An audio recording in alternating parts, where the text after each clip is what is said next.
So it's great to be back in Paris. Yeah. So I have a slight cough, unfortunately, but hopefully. Yeah. So I'll be talking about inverse theorems of Gromov-type and of Littlewood-Offord type. So the terminology inverse theorem comes from additive combinatorics.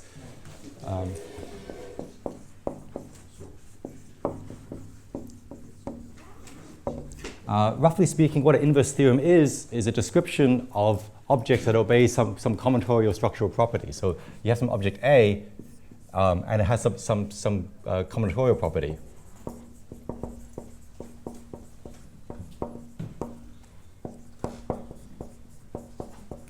Okay, so for example, a set of bounded doubling, or a finitely generated group of polynomial growth, these sort of things, and you want to classify these the sets of these objects of combinatorial structure by giving a sort of a more explicit description.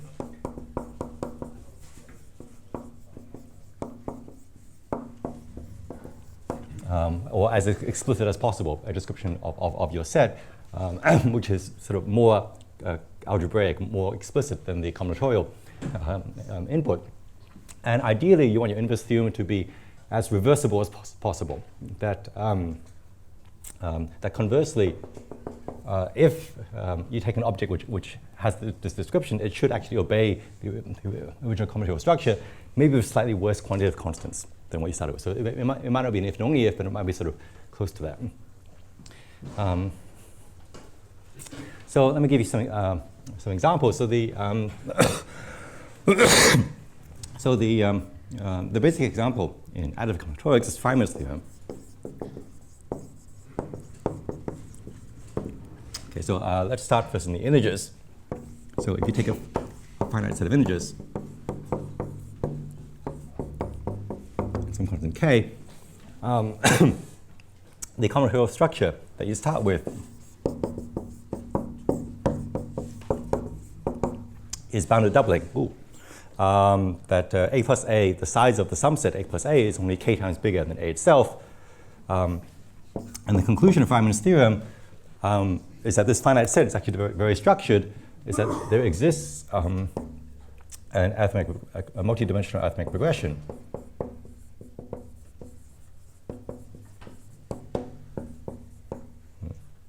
I'll try a different.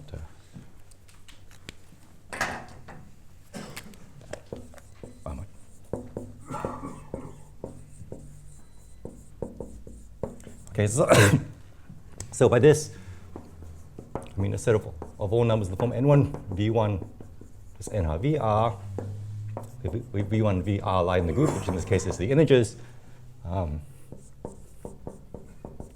nr up to nr are integers bounded by n1 up to nr, and n1 up to nr are some real numbers. Okay, so basically, okay, so something like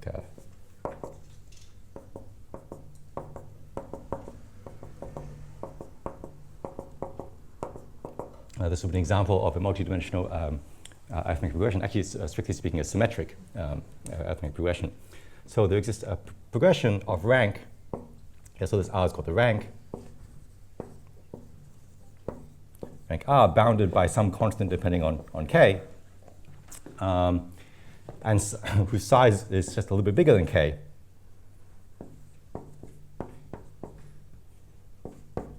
Yeah, than A. So you have a progression which is a little bit bigger than A, a bounded rank which covers the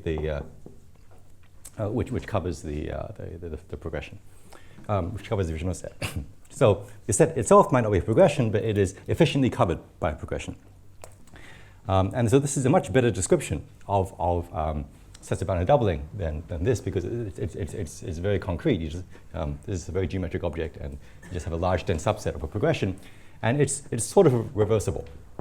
Conversely, if you have a progression of rank of some bounded rank and a large subset of that set, then it's easy to see that A has sort of bounded doubling, but the constant k becomes worse, like when you go back.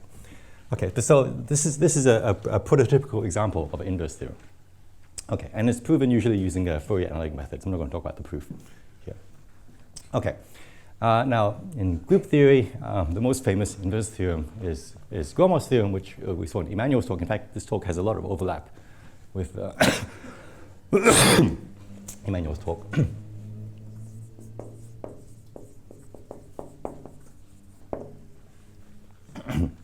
Okay, so what I'm going to do here, I'll write it in a funny way. And now G is as an arbitrary group, non-abelian. You have finite symmetric subset of A. And the hypothesis, the combinatorial hypothesis, is that the iterated sum sets, the power sets of A, the nth powers, of course this just means A1 to AN. Okay, so the hypothesis is that this grows polynomially in n, so that there exist some constants C and D, so this is bounded by C into the D for all n. Okay, so you assume that you have some symmetric set whose powers are growing polynomially, and Gromov's theorem tells you that the group they generate is virtually nilpotent.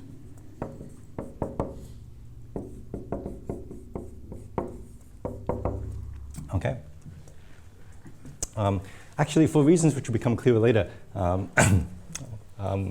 now believe that the correct statement, I mean, this is a correct theorem, but these, from a quantitative perspective, the more accurate statement should be that actually the group you generate is finite, virtually finite by nilpotent. Now, this is equivalent if you don't worry about bounds, because any finite by nilpotent group of bounded which is finally generated, and this of course is finally generated, is virtually nilpotent. So this doesn't change the theorem, but when it comes to quantitative bounds, this is the better formulation. Anyway. Oh, sorry. Okay. So what I mean is that there's a so that A has a subgroup G prime, and G prime has a normal subgroup H such that G prime, and this will be finite. So that G prime over H is nilpotent. Maybe I have it backwards. I always get confused which one's which. This is okay. All right. Okay. So all right. All right. Is that okay? Sorry. Okay. So this is Gromov's theorem, and it is reversible, at least if you don't care about the quantitative bounds. That if conversely your finite set, which is virtually nilpotent or virtually finite by nilpotent, which is the same thing, then it's easy to see that A grows polynomially with some C and D. D is fairly explicit. It depends on just the nilpotent part of the group. I think it's called the Hirsch length or something. Yeah, but C is not very explicit. Okay, so this is Gromov's theorem, which Emmanuel already talked about. And as Emmanuel said, there are quantitative versions of this. So in particular, Emmanuel, Ben Green, and I proved a few years back a version of this. So again, you have a finite symmetric subgroup, so a finite symmetric subset of a group, and we pick some D. Actually, maybe D becomes 1. Okay, and rather than assume polynomial growth for all scales with some unspecified constant here, we assume polynomial growth at just one scale and in a relative sense. So we allow A to be big, but you say that when you go at n times, it only gets n to d times bigger for some sufficiently large n. So n has to be bigger than some n naught, which depends only on this growth exponent d.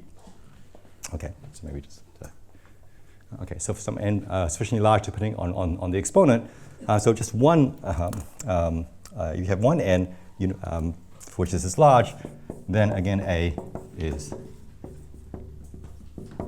virtually finite by nilpotent.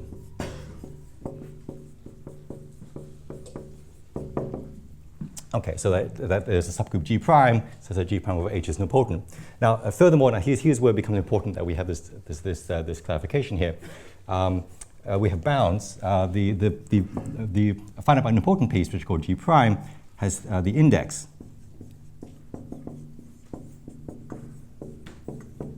depends only on this D. Okay, so the difference between G prime and A is quite small. It doesn't depend on N, doesn't depend on A, so A can be big, N can be big. The nilpotent group, the rank and class, and nilpotency class, is also bounded by a constant depending on D. The only thing which is not bounded is the finite part. So the finite part can be huge. Okay, so for example, G could be a finite group, an arbitrary finite group, and A could be all of G. Okay, and of course the hypothesis is obeyed, but there's no nilpotency or anything. It's just a big arbitrary finite group. So the finite group can be quite big. The only thing you can say about it is that it's contained inside A to some it's contained inside A to some exponent, which is basically N, A to a constant times N. The constant depends on D. Okay, so this is our theorem from maybe 2012 or so. We proved this using an inverse theorem from approximate groups, which I will talk about later. Okay, but it's not quite reversible. If you have all this data, you can't quite get back a statement of this form, at least not without constants that depend on A and N in a lousy way. So this is a sort of a partial inverse theorem, but it's not completely satisfactory. Now, as Emmanuel said in his talk, this isn't the only thing you can say about. So once you have a set A with this sort of bound polynomial growth at one scale, not only do you have this virtual finite by nilpotent structure, but you also control further growth.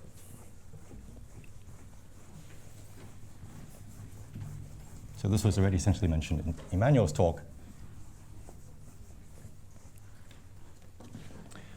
So as a result of Breuillard and Toynton, that under the same assumptions,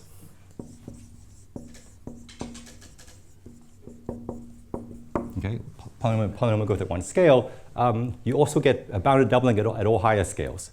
That for all m bigger than or equal to n, A grows but just by constant depending only on D. Okay, that as you keep doubling AN beyond this range, it only gets bigger by a constant depending on D. So it does go polynomially with an exponent for all future n as well, with some exponent that depends on D. Okay, actually they prove something slightly stronger than this. You don't actually need, it suffices to have AN bounded up doubling, or maybe an approximate group or something. Okay. Okay, so, but again, this still doesn't, this isn't quite reversible. It doesn't quite get you back the statement you started with. So what you would like instead is, starting with this hypothesis, that your sum set grows at a certain rate, you want some sort of explicit description of A, something like the Freiman theorem that you're contained inside a progression, which should be mostly reversible. It should get you back to, it should imply back this type of hypothesis, and of course it should imply. It should easily imply all these other conclusions that we know about. Okay, so that's the kind of thing which I would think of as a good inverse theorem. So I do have such a thing. It's a bit complicated to state. So before stating what the inverse theorem for this is, let me give one consequence of it, which you can refine this growth result of Breuillard and Toynton a bit further. So not only does it, so what Breuillard and Toynton show is that if you have polynomial growth at one large scale, then you have polynomial growth at all later scales. But actually, you can quite precisely describe the rate of growth. So in fact, once you have this hypothesis, you can actually say quite explicitly how ATM grows in N. That as you keep growing your set, it's easy to describe in log scale. Then, so polynomial growth is the same as linear growth of the logarithm. So the log of this grows, well, behaves like log of AN plus a function of the ratio in log scale, no log scale, sorry, just m to the n, plus a constant that depends only on this d, so that, that you grow by some function. Now, what is this function? This function is a function from, I think, positive reals. Positive reals starts at 0. It's piecewise linear, it's continuous, piecewise linear. And it's all slopes are natural numbers. Less than d. So this is a kind of weird thing. I'll just give you an example. Now. We'll see why this is. When you say explicit description of A, yeah. you mean of A to the m, because A is just a generating set a priori. Of A, yeah. I mean, it also describes A to the n. But there can't be any structure in A itself. Well, A is going to be a subset of a structured set. So, okay, so what's going to happen is that A to the m is, roughly speaking, what's called a coset nilprogression, and A is a subset of sort of a very small dilate of that progression. I will, but it can be an arbitrary subset of that. I'll give you. Okay, it's yeah. You can argue what explicit means. But it's but like once you have this description, you can compute things. Like you can compute the size of A to the m. It's anything for which you can start computing things. I think of as sort of an explicit description. Actually, I guess I can flip this, right? Okay. All right. So this is a weird thing. So let me just give you an example. So let's take G to be a cyclic group. Let's say like your product two cyclic groups. Okay, and let's say A is going to be say let's say n to the minus n to the 1/3 to the 1/3, just an interval in this interval in this cyclic group times an interval like this. Okay, so basically this is a big discrete torus, n by n. That's the group. Okay, and A is this rectangle. So the n to 1/3 by n to 2/3 rectangle like this. Okay, and then you can see how A to n grows. So initially it will go quadratically. You know, so it's going to go quadratically for all n up to like n to the 1/3. Because both this length and height are just going to increase by essentially n until the long side wraps around, and then at that point you have linear growth. So for n to the 1/3 between n and the 2/3, you have linear growth n times something. I think 5/3. It doesn't really matter. Okay, that's not right. I can't do this in my head. Okay, it's yeah, I can. Okay, so all right. Okay, so it goes quadratically, then it goes linearly, but then at some point it just saturates.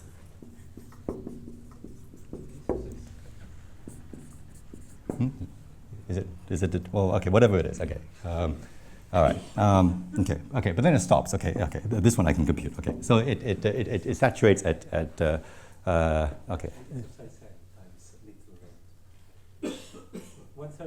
Yeah. Wait, what? What? Okay, I'll draw the picture. Okay, the picture will be correct even if the algebra isn't. Okay, so.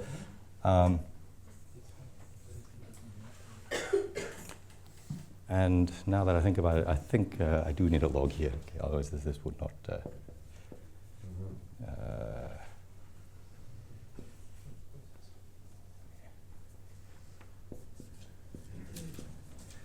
Okay, so if you do a log plot of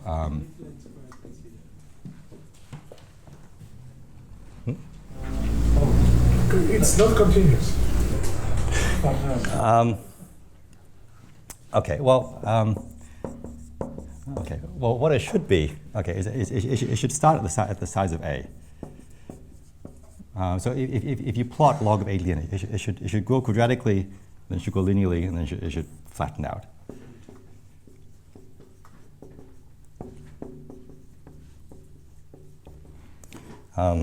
Okay, so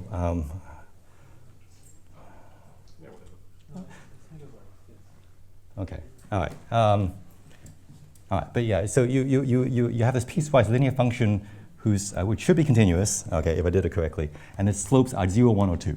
Okay, and it's oh yeah, and it's concave. I should.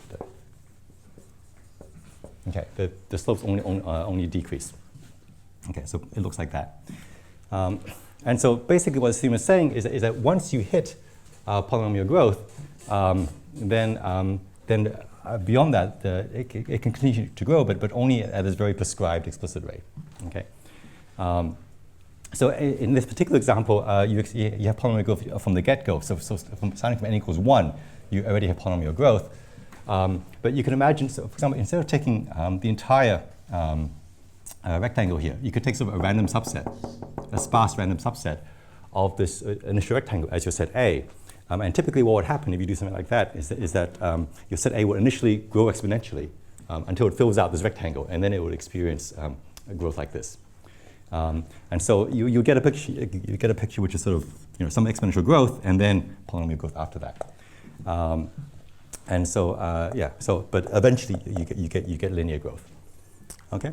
So this is a more precise theorem than just saying that the bounded doubling continues. It actually sort of gives you the profile of the bounded doubling. Okay.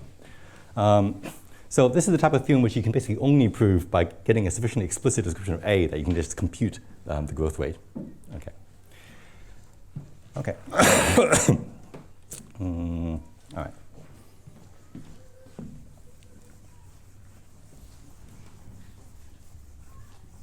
Yeah, so this was a very abelian example, but you can play around, for example, in the Heisenberg group, and you can see that you always get this sort of behavior.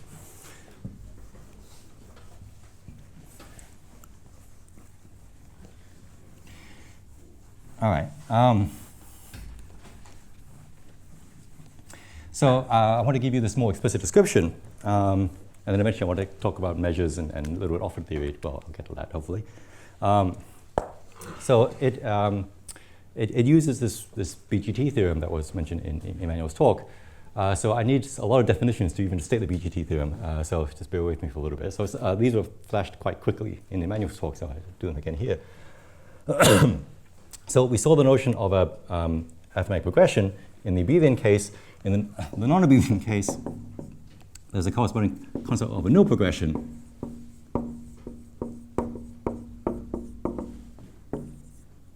Okay, so P, which involves some number of generators and some scales.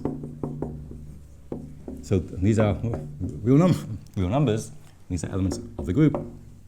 And by definition, these are basically all the words in V1 and n is inverse up to VR and is inverse, using at most n1 copies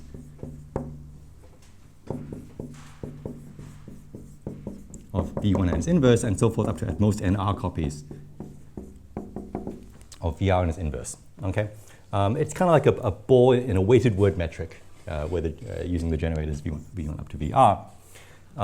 A good example is if you take the Heisenberg group, standard example in this business, and say V1 is this generator and V2 is this generator. Then the progression V1, V2, N1, N2, roughly speaking, now this is cheating, but I don't want to make it more precise.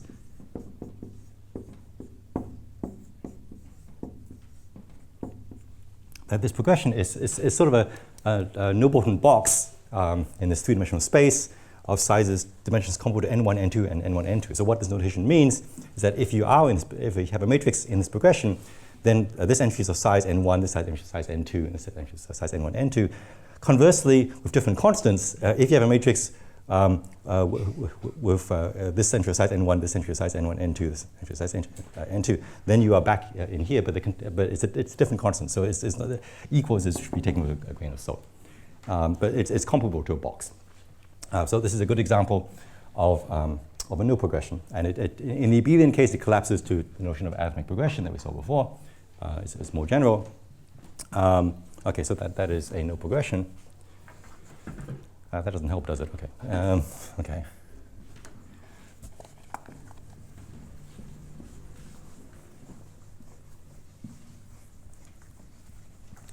And one can check just from lots of Baker-Camper-Hausdorff that these guys are have polynomial growth and bounded doubling and so forth.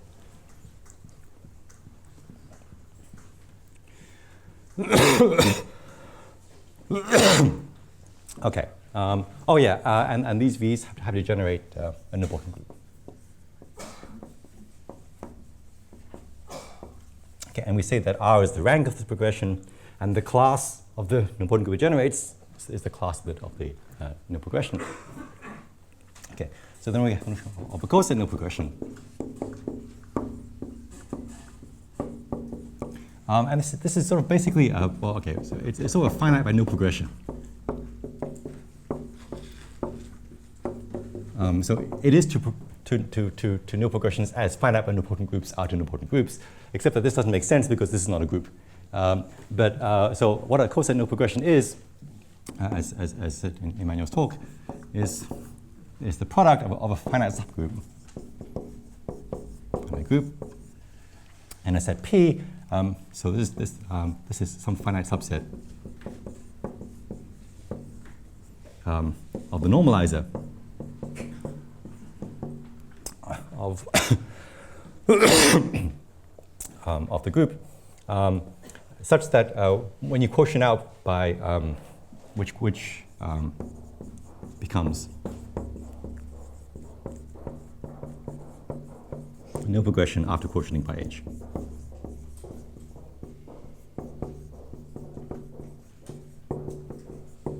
Okay, so the picture I like to have in mind is that you have some subgroup G prime of G. Inside here, you have some normal subgroup H. So G prime you can think of as the normalizer. You quotient it out. Okay, and over here, you make some nilprogression, and then you pull it back under the quotient map. And you have a nilprogression of cosets rather than of points, and that's why we call it a coset nilprogression. Okay, and so it's like a finite extension of a nilprogression by a finite group. Okay. So in the torsion-free case, you don't need these cosets, but when your group has torsion, which it often does, you have to deal with these things. Okay, so these guys also have bounded doubling. Okay, so the BGT theorem is the non-abelian version of Freiman's theorem. It says that if you have a subset of now a non-abelian group, okay. All right, I guess I'll do it much the same way that Emmanuel did. Let's say, suppose A has bounded tripling, for instance.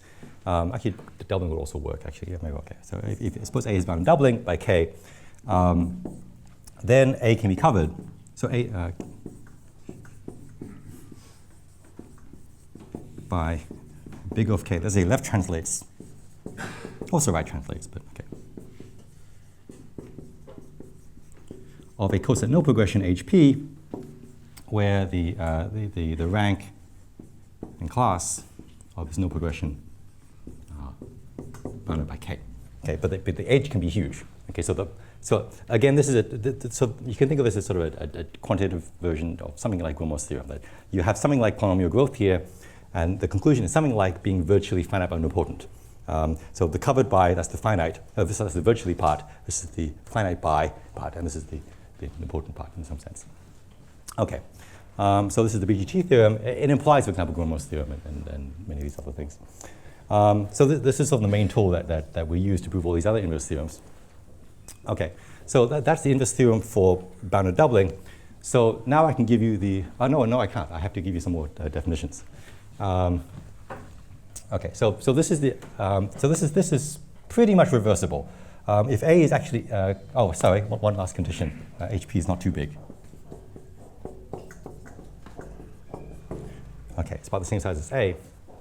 If you neglect this covered by condition, if A is actually in HP, then you get back a bounded doubling up to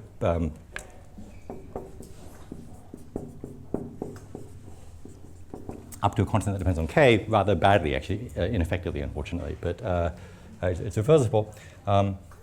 Because that's covered by condition, just being covered by, so no progressions have bounded doubling, but because you're non-abelian, even if you contain in even just two left translate, even just one left translate of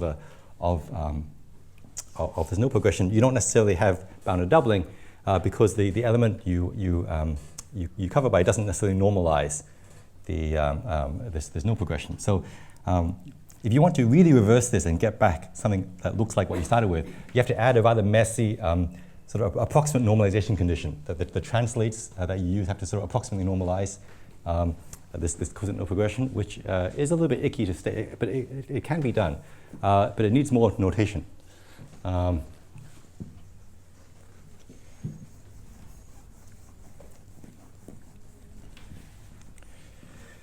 Okay, so more notation. Okay, so if you have a no progression like this, you can dilate it. Okay, given any t, the dilation is just defined to be the progression of the same generators, but you dilate each of the generating lengths by t. Okay, so in the example just erased, you have in the Heisenberg group,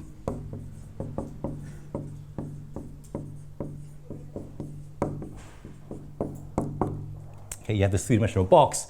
If you dilate it by some t, which can be bigger than 1, less than 1, you dilate these lengths by t, and you dilate this length by t squared. So it's like a Carnot sort of dilation, naturally, which is not surprising since these are like balls in a Carnot metric, Carnot-cartioid metric.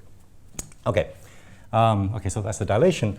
Given a group element G, we define the norm of P to be the least T, such that G lies in the dilated P.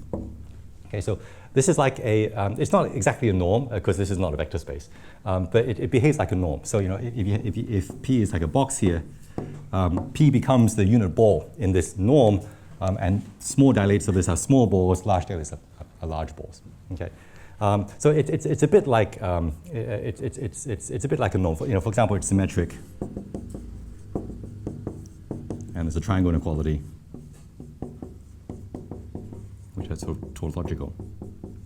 Okay, so it's basically the weighted word metric that corresponds to this no progression. Okay, so this metric or technically can be infinite. If G is not in the group generated by P, it's infinite. But I'll allow that. Okay, so you have this this norm. Similarly, given a coset progression, there is a notion of a norm in the coset space, which is defined the same way. Yeah, so you can also dilate coset no progressions the same way you dilate no progressions. You just take your base progression, dilate it by t, and then see what that pulls back to it, and then that's the dilate of the coset no progression. So that there's also some norm here. So it's now a semi-norm really. Okay, so elements here are sort of small so elements that are sort of deep in the interior of this coset no progression are small norm. Elements that are over here have large norm, and elements over here have infinite norm. And in this case, H is now exactly the elements of zero norm. So this is really a semi-norm, and H is now sort of the kernel of this norm. Okay, so there is this notion. All right. So any questions? Okay. Now for the worst definition. I apologize in advance for this. Because you have to deal with this virtually business.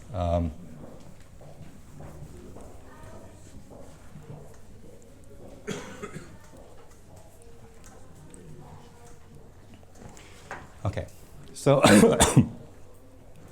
so now I suppose you have a coset no progression and a finite set S,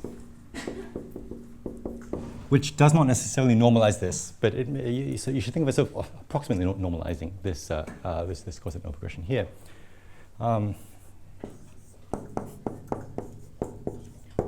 So I want to define the notion of the HV norm extended by S.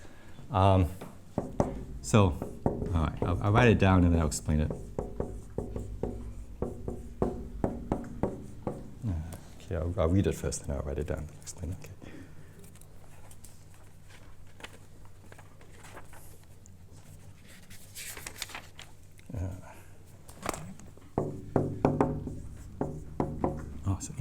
Sup of S and S. Okay, so what's going on here is that you've got one coset nilprogression HP, and then you're multiplying it by a whole bunch of shifts. So you've got this finite number of left translates of HP, SHP. So you take you have a whole bunch of left translates of this nilprogression, and so you have this sort of virtual nilprogression in some sense. Okay, but S itself is not a group or anything. It's just some set. So it's actually so it's just a finite collection of left translates. And being small, G is small in its norm. If left multiplication by G, so the intuition here is that saying that this is small is roughly saying that left multiplication of G almost preserves SHP. That the small ball in this norm is the set of all elements where left multiplication approximately preserves this picture. So what's going to happen is that every left coset will get mapped to some other coset of HP. So there'll be some permutation of the cosets here, of the translates, because HP is not a group, okay, of the left translates.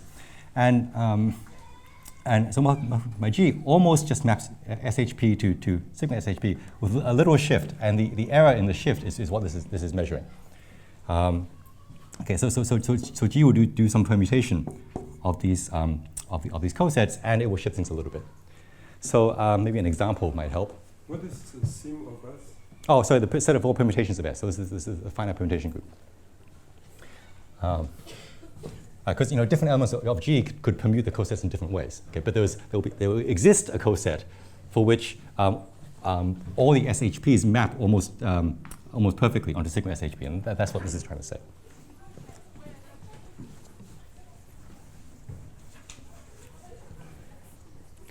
So good example is the dihedral group, okay, which are two copies of the integers. Okay, and a good example of a nilprogression is just so HP would just be trivial in the first and minus NN in the second guy. So you have the dihedral group, two copies of the integers. You take a big long interval in the first component, that's your HP, and there's no H here, it's actually just P. And S is just going to be the identity and the shift up here. Okay, so S is going to be these two elements here. And so SHP looks like this. Okay, so HP is a nilprogression. SHP is not a nilprogression. It's sort of a virtual nilprogression. Right? It has a bounded index. So it's good to think of nilprogressions as being like groups, even though they're not. You can actually make them groups if you first take an ultra product, and then they actually are groups, and then all these almost and approximately you can actually make rigorous. It's one of the nice things I like about non-standard analysis and ultra products. But let me not scare you with ultra products. Okay, so so there'll be no ultra products in this talk. Okay, so you take HP, you shift it like this. You take it, so like this virtual nilprogression, and then elements which are sort of in here or in here, sort of which are close. So elements which are sort of within epsilon n of 0 here or within epsilon n of S. These are the elements of norm about epsilon in this funny norm here. So that's like a ball in this group here. Okay, so that's what this funny thing is trying to measure. And so finally, I can give the inverse theorem for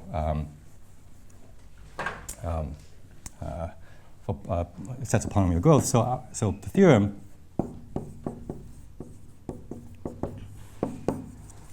So you take some symmetric subset, finite symmetric subset of G. Suppose you take some D. Suppose n is sufficiently large, depending on D only. And if you have this polynomial growth condition, the same condition that everyone else uses, then there exists a coset nilprogression HP of size essentially the size of A to the n. So A to the n is like nilprogression, and an S has bounded size, so that A is contained inside the ball.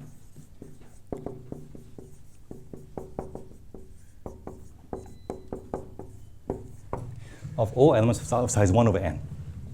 Okay, so the so the picture is that you have some HP. It has there's an abundant number of cosets, and then there's this small ball. You sort of take this picture and you shrink it down by 1 over n, and you get a small ball. Actually, the picture's a little bit misleading. You can get some parts of the ball outside the set S if they normalize S properly. But anyway, let me not confuse you. Okay, so take this set and you shrink it down by a factor of n, and that's where A lives. Okay, so you have so the progression itself is of size like abelian, but A itself lives in this much smaller subset. So it's sort of a weird description, but this is reversible. That if you have all these properties, then conversely, so what you want, therefore, is that this is bounded by n to the d. Yeah. So if you have all these properties, and HP is bounded by n to the d times A, then conversely, then A to the n will be bounded by some constant depending on d, n to the dA. Okay, that if HP, so okay, maybe I'll write it like this. Okay, that if you have a coset nilprogression, some finite subset, you look at all the elements that almost normalize, almost preserve as HP up to an error of 1 over n, and you take a large subset of density about n to the minus d, then it will obey back this growth condition. So it is sort of reversible up to a constant loss, but you don't lose anything in A or n, just as constant in D. Okay, so this theorem you basically prove using this big BGT tool as this big black box, and plus a bunch of boring combinatorics and big Hausdorff and things which I will not talk about. Okay, but even though this is a complicated description, it is explicit enough that you can start implying all these other conclusions as corollaries. You just check how it basically boils down to understanding how coset progressions grow as you dilate them, and they grow by this piecewise linear rate, basically. And this information is enough to know to show that the abelian also grows. The growth of abelian is basically comparable to some rescaled version of the growth of HP. Okay, so that's that. Now, what I want to talk about remaining time is an analog for measures. Okay, so here we've been taking just a finite symmetric set and taking iterated product sets. So you can do the same thing for measures. Okay, really short on time. If you have a symmetric probability measure on a finite group, so rather than talk about product sets, you can talk about convolutions. N-fold convolutions, random walks with the generator. So of course, the L1 norm of this guy is always 1. It's a probability measure. So the L2 norms, you can look at so rather than look at cardinalities of A to the n, what you can do is that you can look at L2 norms of the convolutions. And then if you normalize by raising the power -2, this is the analog of A to the n. If mu was uniform on some finite set A, mu to the n will be uniform on some set which is kind of like A to the n, and this is kind of like the size of A to the n. This is increasing as a function of n, much as A to the n is increasing. Usually it goes exponentially, but occasionally it goes polynomially. So you can ask for a similar theorem.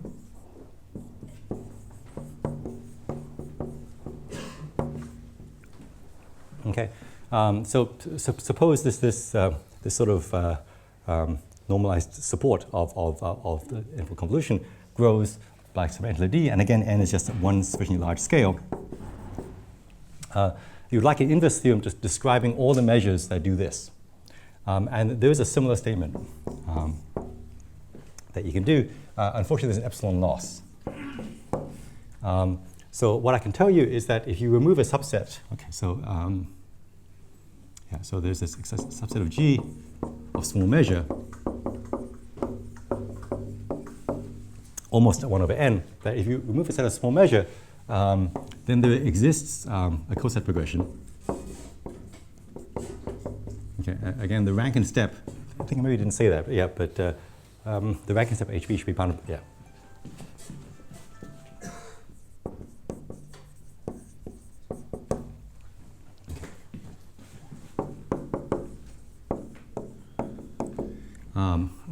Bounded by D, and also epsilon, unfortunately.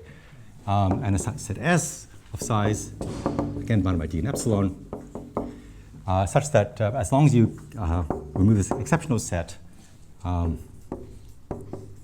most of the measure lies deep inside SHP in the sense that G of HPS, its square sum is bounded by 1 over n. So you should think of this is roughly like saying mu is sort of roughly supported in about in the ball radius big O of 1 over root n. Okay, so yeah. Oh, and again, HP, size of HP is bounded by this quantity here.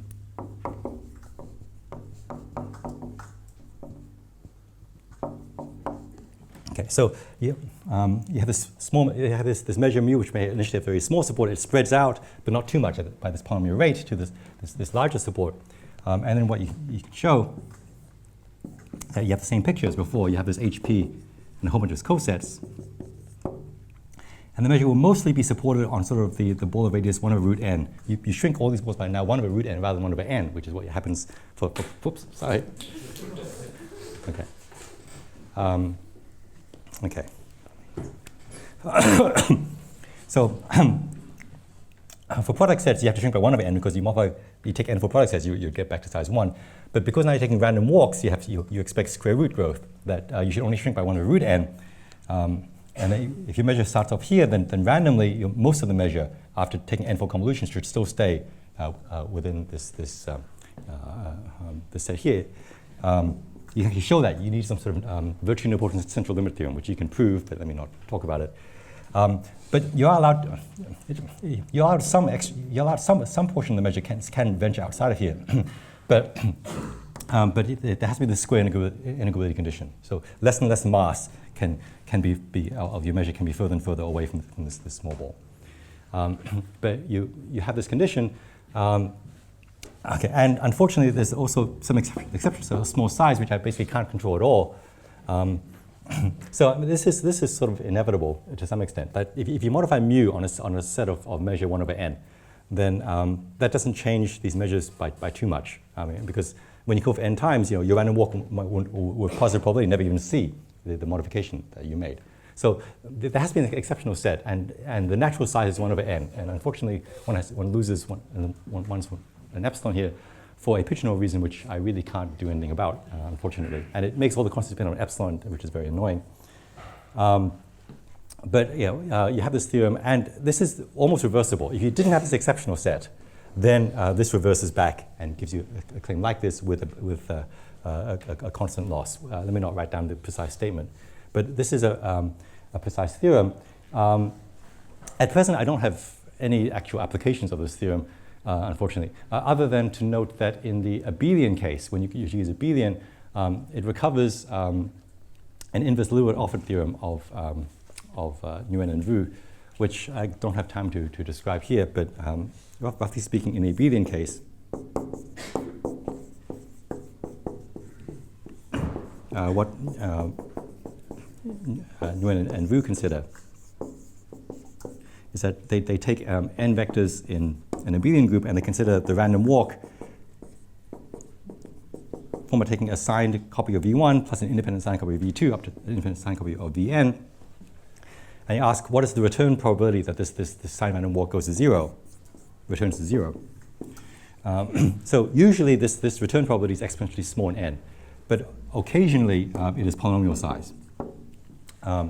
And what they give is that they give a classification of all the set of vectors Vn which have a polynomial return time, But they also have an exceptional set. They have to remove about nth epsilon elements from the set of generators, and then all the remaining elements, they lie in a coset progression, and everything is controlled very well. I'm not going to write down their theorem, except to say that their theorem is basically the special case of my theorem in the abelian case, giving a different proof, actually, of their theorem. Their theorem uses Fourier analysis. My argument uses the BGT theorem, so it's actually much more complicated.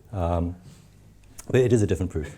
Although at some point BGT uses Fourier analysis too. It's very deep inside proof of that. So maybe it's just a much more difficult version of their proof. But yeah, so this is what I think of as a sort of a non-abelian Littlewood-Offord theorem.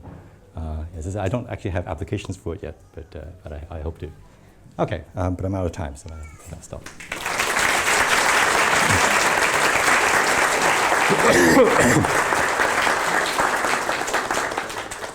Thank you very much. Questions? A very quick question. Is Breuillard Van Vo or is it? Yeah, Van Vo, yeah. Freiman and Van Vo. Yeah. Sorry. Just one word on the proof of the first statement about the set.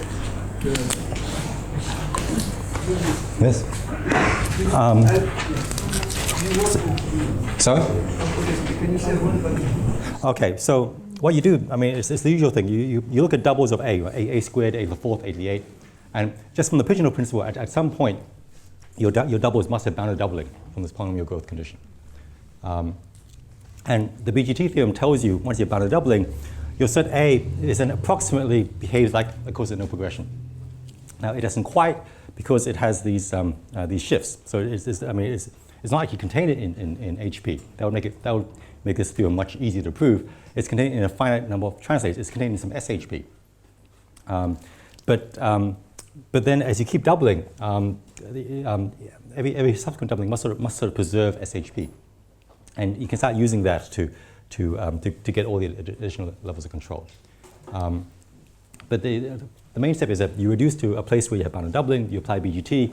Suddenly, a nilpotent progression appears, and then it's sort of like nilpotent geometry of numbers. Right? Once the remainder of the proof. Once you have the nilprogression, you just have to understand how the nilprogression interacts with all the other elements of the group, and this quantity just naturally appears. Yeah, it's all combinatorial once you apply this BGT theorem, but it's very tedious combinatorics. Yeah. Other questions? If not, let us thank